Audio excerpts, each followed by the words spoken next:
Diz assim: veio a palavra de Samuel a todo Israel. Israel saiu à peleja contra os filisteus e se acampou junto a Ebenezer. E os filisteus se acamparam junto a Afeca. Dispuseram-se os filisteus em ordem de batalha para sair de encontro a Israel. E travada a peleja, Israel foi derrotado pelos filisteus. E estes mataram, no campo aberto, cerca de 4.000 homens. Voltando o povo ao arraial, disseram os anciãos de Israel: por que nos feriu o Senhor hoje diante dos filisteus?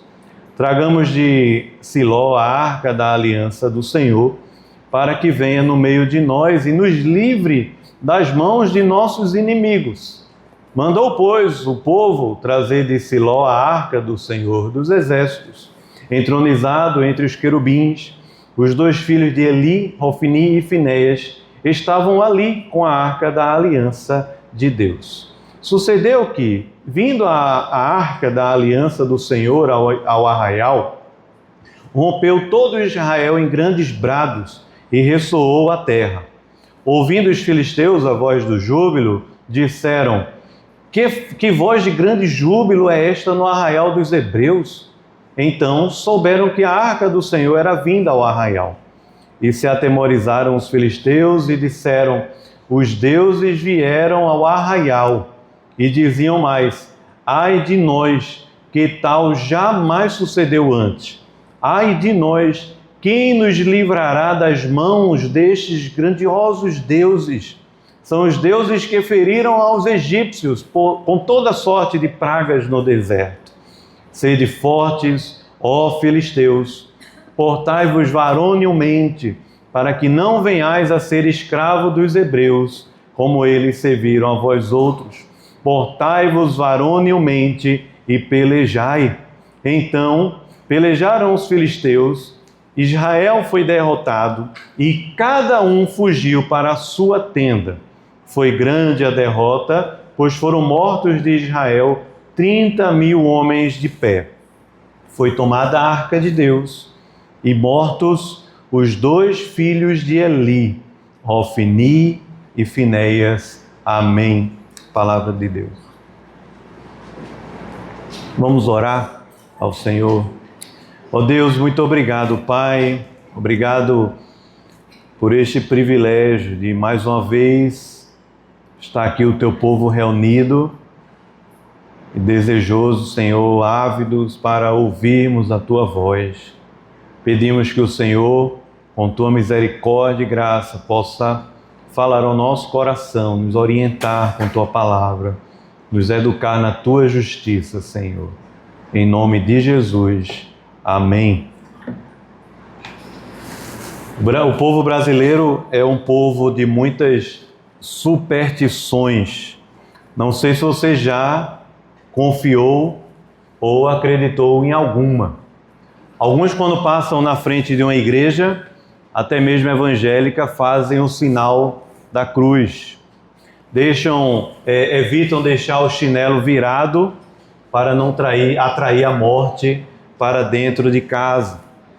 Outras mais engraçadas, como colocar a vassoura atrás da porta para que a visita possa ir logo embora.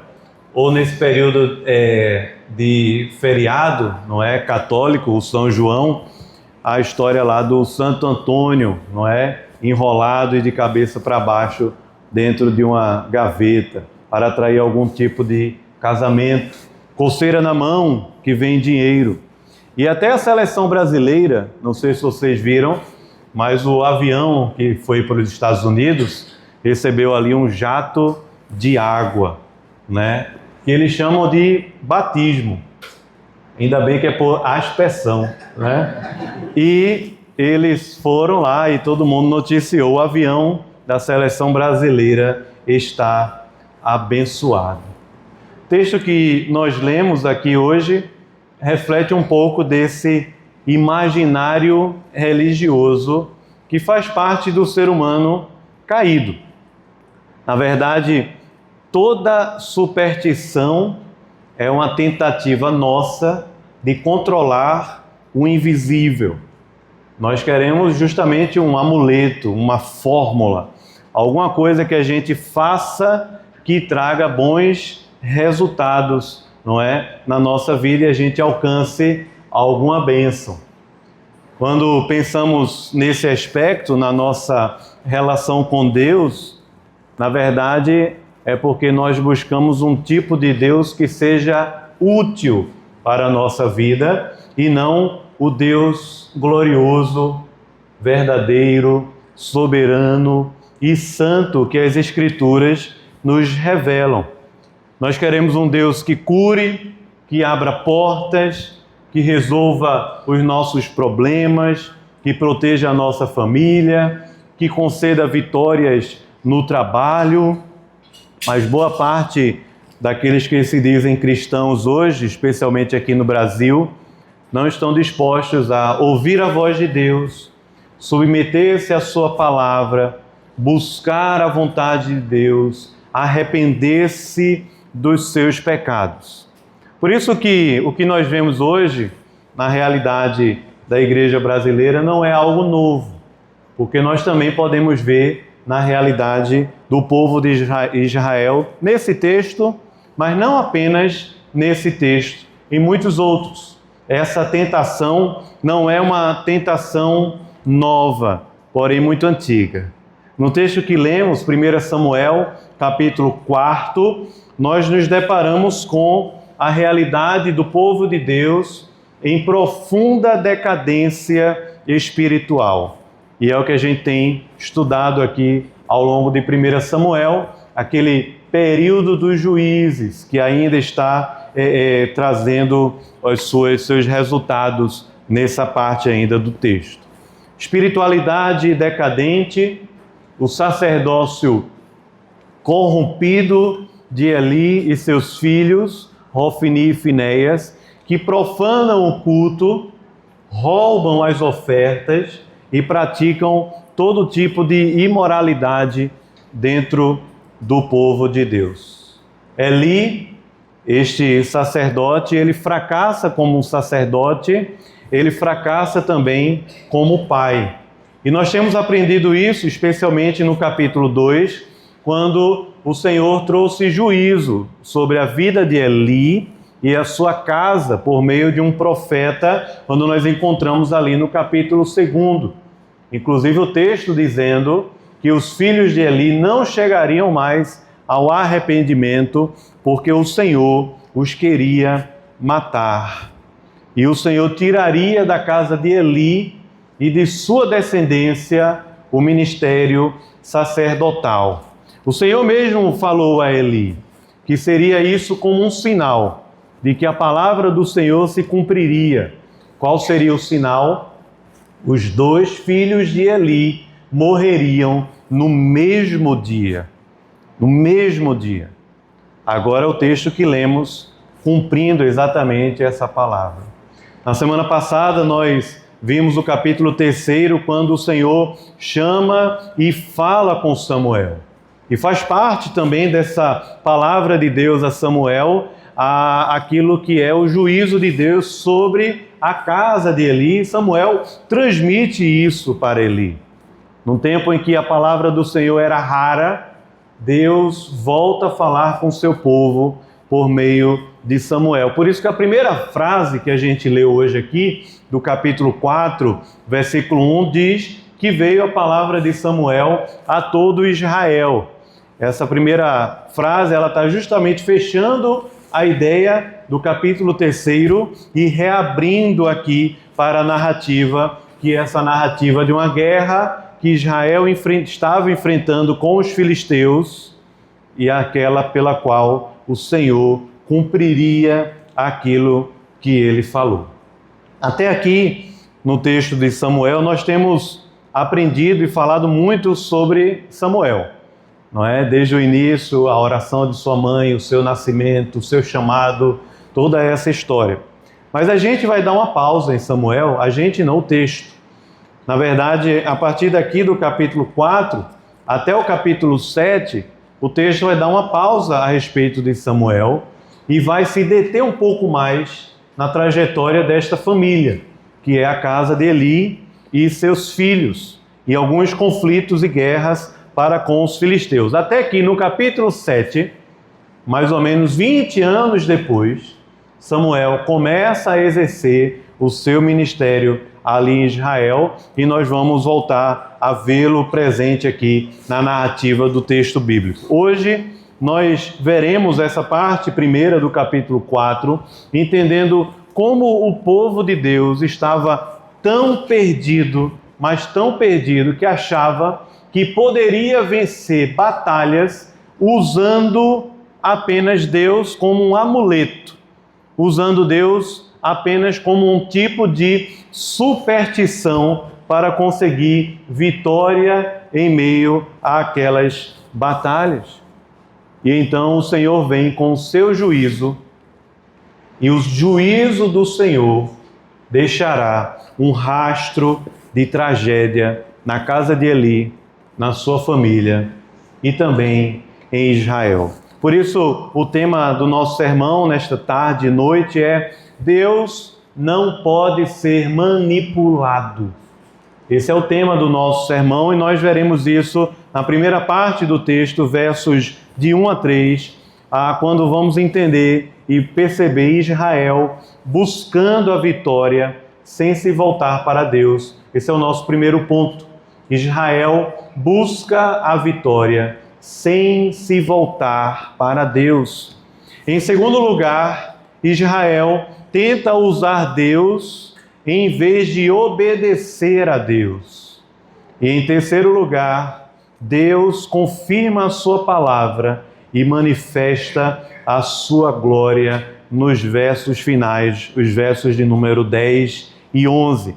Mas olha mais uma vez para o texto, os primeiros versos, versículos de 1 a 3, quando nós vamos nos deparar com esta situação pela qual Israel busca a vitória sem se voltar para Deus. Vamos lembrar o que nós lemos agora há pouco. Israel, o povo de Deus, marchou para a guerra contra os filisteus em Ebenezer. E não consultaram o Senhor sobre isso, mas foram à guerra. Aqui, na história do Antigo Testamento, essa expressão de consultar o Senhor, de buscar o Senhor, ela deveria ser algo muito presente e natural, mas não era de fato e de verdade. E toda vez que o povo de Israel fazia esse tipo de coisa, sem consultar o Senhor, sem buscar o Senhor, estavam ali enfrentando batalhas baseados na sua autoconfiança. E então enfrenta o exército filisteu, os filisteus que serão aqui no livro de 1 Samuel, grandes inimigos de Israel, não é? E durante os dias do rei Davi também, e nós conhecemos bem a história de Golias, que era um filisteu. Então, Israel vai até os filisteus em um campo de batalha e ali sofre uma dura perda, porque naquela primeira batalha, 4.000 homens morreram. E quando morreram 4.000 homens naquela primeira batalha, a pergunta que os anciãos fazem e a pergunta que fica na mente, no coração do povo é: por que o Senhor nos feriu? Por que o Senhor nos feriu em meio a essa batalha? O povo de Israel sabia que por trás de todas as circunstâncias, sejam as vitórias em meio às batalhas, ou até mesmo a questão das perdas em meio à batalha, está o Senhor, está o plano de Deus, a soberania e o controle do Senhor por trás de todas as situações. Eles se lembram da história do Êxodo, da história de Abraão, Isaque e Jacó, da aliança de Deus para com o seu povo, do período de Juízes, por quantas e quantas vezes o Senhor trouxe livramento para o povo de Israel, mas agora Israel tem uma perda. Eles perdem 4.000 homens e eles fazem exatamente essa pergunta: por que o Senhor nos feriu? Eles sabiam que tinham perdido, mas não sabiam o porquê haviam perdido aquela batalha. Então, pensam numa solução muito rápida. Tragamos para nós a arca da aliança do Senhor. Vamos lá em Siló, onde fica o sacerdote Eli, Ofni e Finéias, e vamos trazer para nós, o verso de número 3, a arca da aliança do Senhor. E o texto diz, para que venha no meio de nós e nos livre das mãos dos nossos inimigos. E então concordaram, e o verso número 4 diz que rapidamente mandaram trazer a arca do Senhor dos Exércitos para o meio da batalha. Interessante, não? Quando a crise e os problemas batem à nossa porta, a reação é quase que rápida. A gente poderia dizer, ela é muito pragmática. Vamos tentar resolver logo de uma vez essa situação. E vamos usar para isso uma fórmula rápida. O que seria mais confortável para o povo, se não pegar a arca da aliança lá em Siló e trazer para o meio do campo de batalha? É assim também como nós muitas vezes, em meio a situações na nossa vida, fazemos o mesmo tipo de pergunta. Por que nos feriu o Senhor? Por que o Senhor permitiu que tudo isso acontecesse em nosso meio? E não apenas fazemos essas perguntas, como buscamos respostas rápidas, que não são, muitas e muitas vezes, a voz do nosso Deus falando conosco. Nós perguntamos com muita facilidade e rapidez, mas Senhor, por que o Senhor permitiu isso?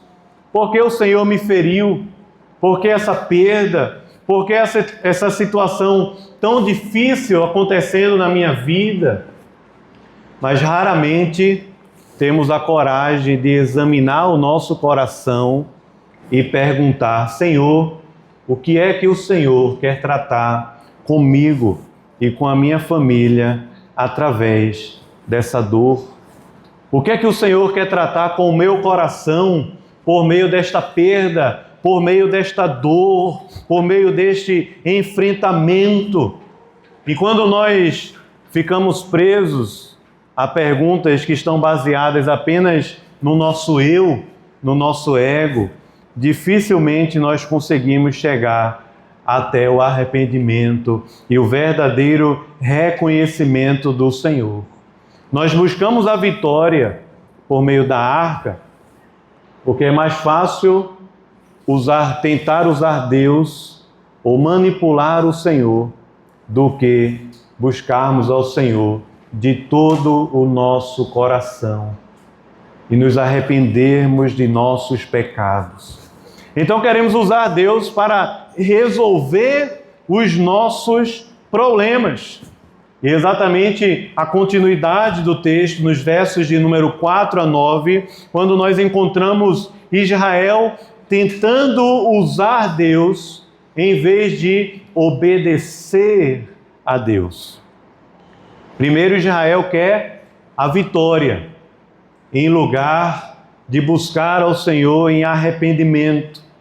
Agora Israel entendeu que, talvez usando as coisas de Deus, as coisas que Deus fez e estabeleceu, possa então conseguir a vitória. E então Israel traz para o meio do campo da batalha a arca da aliança do Senhor.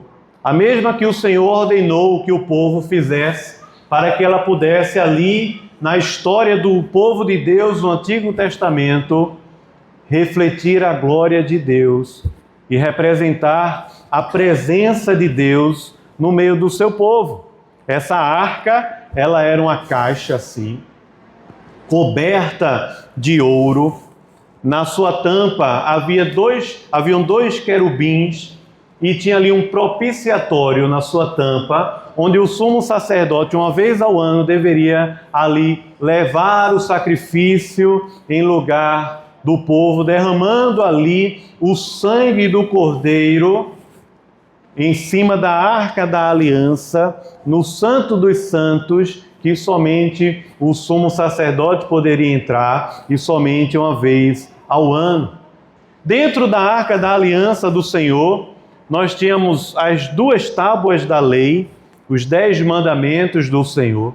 Nós tínhamos um vaso de ouro onde se guardava, se preservava o maná, que foi o Senhor que entregou ao povo, sustentando o povo durante 40 anos do deserto, como um memorial de que Deus é um Deus que nos sustenta, e também a chamada vara de Arão, o cajado de Arão que floresceu ali como um sinal da autoridade sacerdotal que o Senhor havia estabelecido sobre Abraão e a sua família, como nós vemos aqui, Eli, Hofni e Finéias.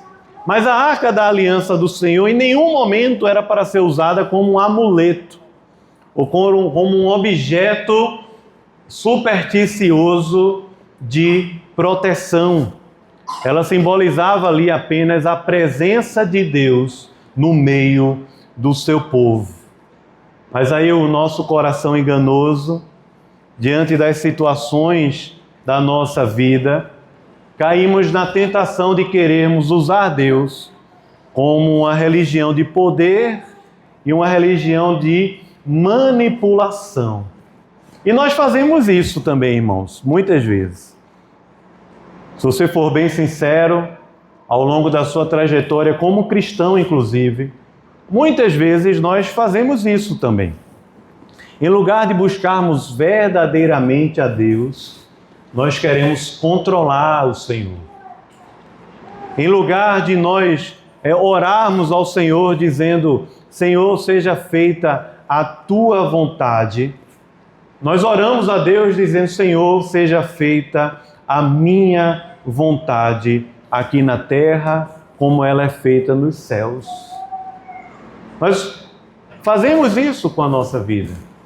Muitas vezes nós queremos usar a Deus para alcançar algum tipo de bênção, algum tipo de sucesso, porque é mais fácil fazer isso do que ter um coração quebrantado e vivermos em santidade diante de Deus. É mais fácil buscarmos a Deus como um caminho largo e espaçoso para que Ele resolva os meus problemas, do que buscar ao Senhor no caminho estreito do Evangelho, pelo qual nós andamos quebrantados em arrependimento e santidade diante do Senhor. Um comentarista, Ralph Davis, ele falando sobre esse texto, ele diz: a igreja, ela, em vez de confessar tu és digno, ela confessa ao Senhor tu és útil. E nós trocamos a glória de Deus, a dignidade do louvor a Deus, nós trocamos a palavra de Deus, a santidade de Deus, apenas por utilidade. Eu quero me dar bem na minha família, eu quero ser aceito em algum tipo de grupo, eu quero ter sucesso no trabalho, eu quero que os meus problemas se resolvam mais rapidamente.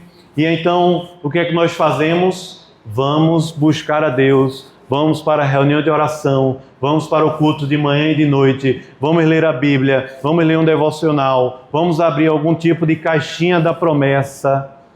O imaginário evangélico, ele é superabundantemente cheio dessa visão a respeito de Deus. Como se nós pudéssemos controlar e manipular o Senhor. Foi o que o povo fez.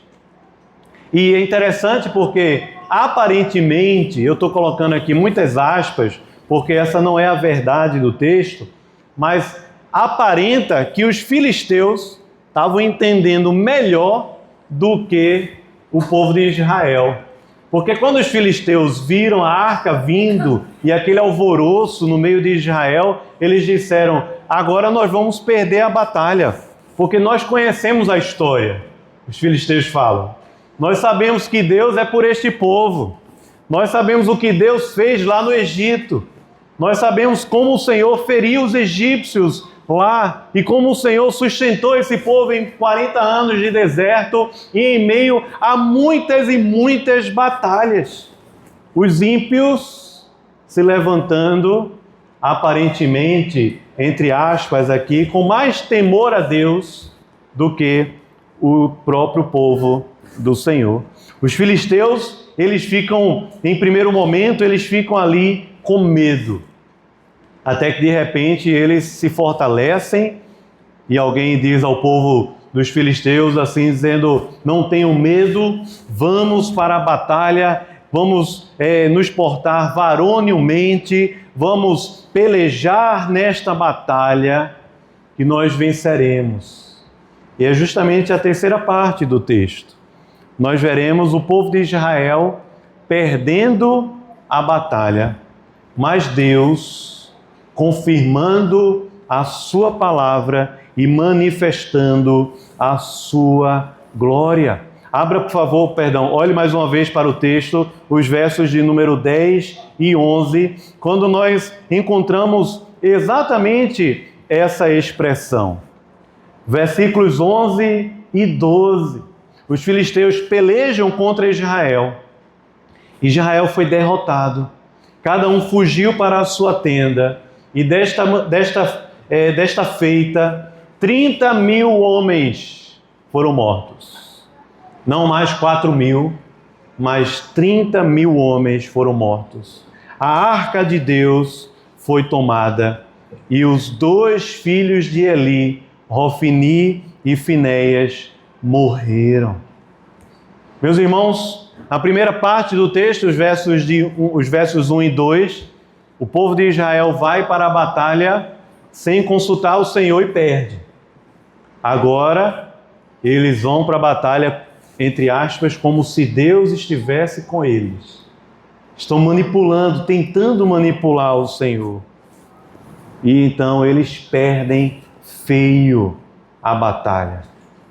Porque eles tentavam usar a Deus, e Deus não pode ser usado por nós. E alguém pode dizer: mas como é que a glória de Deus foi revelada se o povo perdeu a sua batalha? Exatamente esse é o ponto dos versos de número 11 e 12. Porque o que nós vemos aqui nos versos 11 e 12 é que a glória de Deus, ela não é revelada apenas quando o povo vence batalhas. Quando o povo de Deus obtém vitórias, mas a glória de Deus, ela é manifestada, ela é revelada quando a palavra de Deus se cumpre. E se nós queremos, irmãos, provar da glória de Deus nesta terra, nós devemos buscar a palavra de Deus para que ela se cumpra em nós e para que ela nos aperfeiçoe a cada dia de glória em glória. Veja a visão aqui do texto. Agora a arca está no meio do acampamento, mas a tragédia é ainda maior. Não mais 4.000 homens, porém 30.000 soldados são dizimados. A arca da aliança é roubada e Hofni e Finéias, ali eles são mortos. Mas o que parece uma derrota, irmãos, na verdade, é Deus confirmando aquilo que Ele falou a Eli. No mesmo dia, os teus 2 filhos irão morrer. Israel perdeu aquela batalha, mesmo tentando se utilizar daquele símbolo da presença de Deus no meio do povo. Porque Deus, meus irmãos, o nosso Deus, o Senhor soberano sobre tudo, Ele não se deixa usar por ninguém. Nós não podemos manipular o Senhor. Nós não podemos usar a Deus. E veja que alguém pode olhar para o texto e dizer: mas como o Senhor permitiu que a arca da aliança fosse levada para o meio dos filisteus e ali Deus será ridicularizado, como nós veremos na sequência do texto. O Senhor, o nome do Senhor sendo ridicularizado no meio dos filisteus. E aqui, essa parte do texto, a gente vai continuar lendo capítulo 5, capítulo 6, e vamos entender isso cada vez melhor. Mas veja que interessante, porque para o Senhor ser ridicularizado no meio dos filisteus é menos importante do que o Senhor ser mal compreendido no meio do seu povo. Para o Senhor ser ridicularizado em meio aos filisteus é menos importante do que ter o seu povo temendo ao Senhor de todo o seu coração, amando a palavra de Deus com toda a sua força e desejando a santidade de Deus com tudo que nós temos. Para o Senhor é muito mais importante que o povo do Senhor entenda que o nome do Senhor é digno e santo, e não apenas que o nome do Senhor é útil para eu alcançar os meus próprios objetivos. E nós buscamos muitas vezes, irmãos, a igreja, buscamos o culto, muitas vezes nós buscamos as coisas de Deus como o povo buscou a arca, apenas para recebermos as bênçãos de Deus e não o próprio Deus. E o Senhor, muito mais importante do que todas as bênçãos que Ele pode nos dar. Por isso, o povo de Deus é o povo que, diante da sua palavra, anseia para que a glória de Deus seja central na sua vida.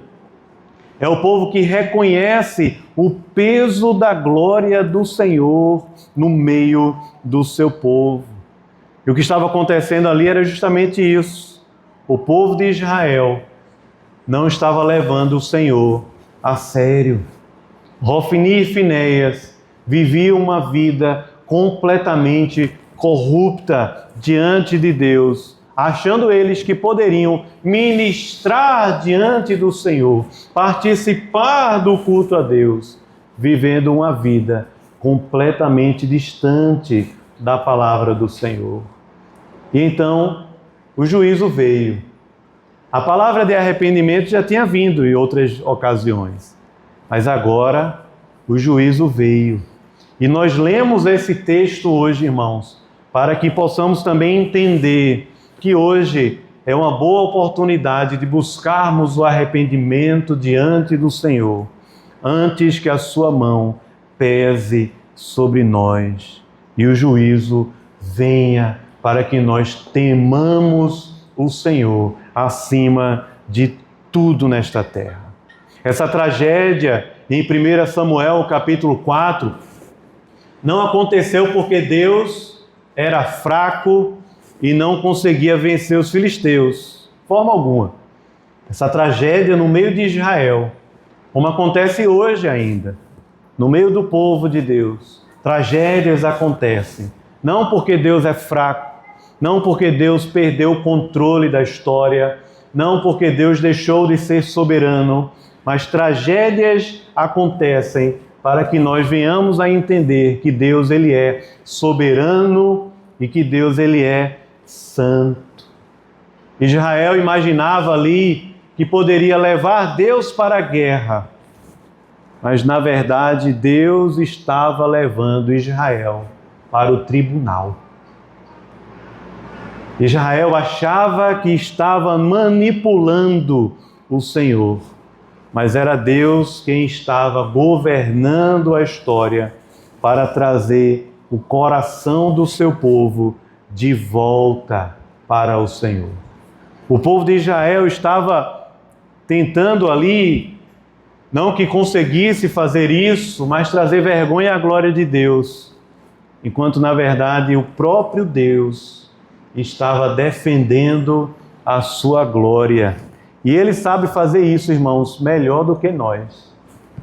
Ele fará isso lá no meio dos filisteus, com a Arca da Aliança, porque Deus sabe revelar e defender a sua glória melhor do que qualquer um de nós. Irmãos, a religião de Israel, ali nesse período da história, a maneira como eles entendiam a vida com Deus, era apenas uma relação de manipulação e poder. Eles queriam técnicas para obter sucesso, vitórias, mas não buscaram um coração transformado. E o que nós encontramos em Cristo é exatamente o contrário do que o povo de Israel buscava ali, irmãos. O que nós encontramos no Evangelho de Cristo, o que nós encontramos revelado pelo Senhor ao longo das Escrituras Sagradas, é exatamente o contrário daquilo que o povo de Israel tanto buscava ali no Antigo Testamento, como também hoje nós buscamos na nossa vida. Deus não tem uma fórmula pronta. Deus não tem um caminho para o sucesso. Não há objetos sagrados que nós possamos utilizar para manipular a Deus. Deus não nos deu nada disso, mas Ele nos deu aquilo de mais importante, muito mais do que a arca da aliança do Senhor.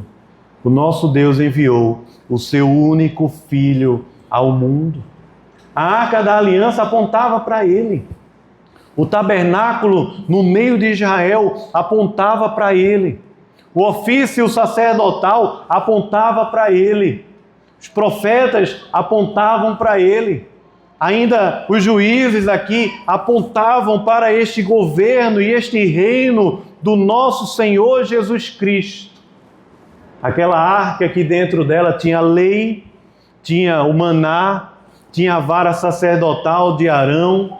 Elas testemunhavam exatamente a aliança de Deus sobre o seu povo, porque o sangue que era despejado em cima daquela arca, dos animais, não tinha poder para expiar a culpa dos pecados do povo de Israel.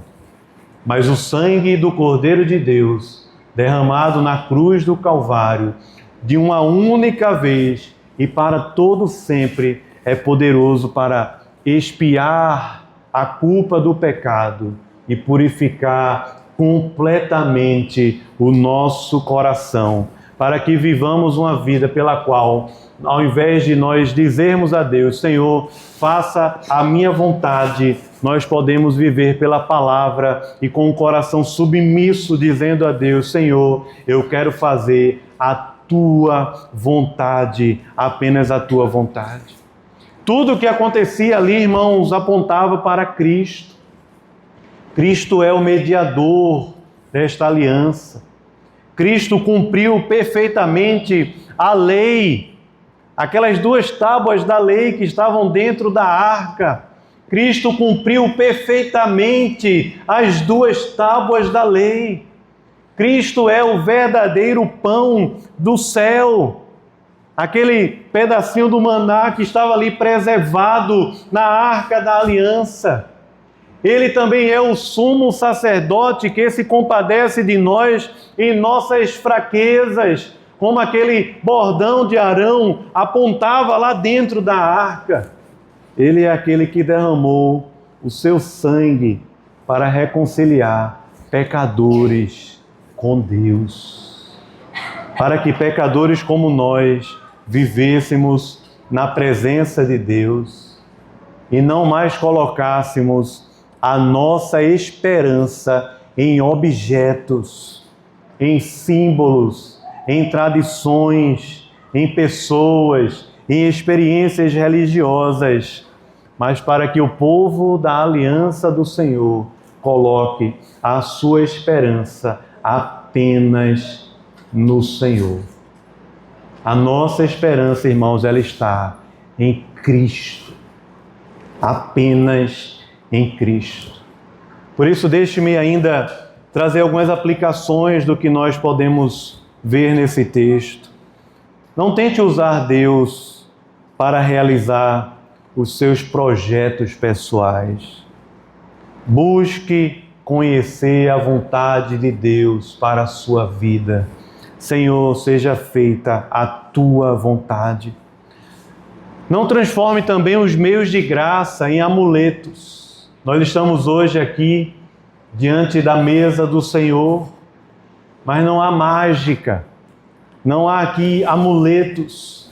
Não use o culto a Deus, não use os meios de graça, a pregação da palavra, a liturgia, o culto, a igreja, o pastor, a reunião de oração ou qualquer outra coisa neste mundo como um amuleto, como um objeto pelo qual nós vamos manipular a Deus para alcançar sucesso em alguma coisa.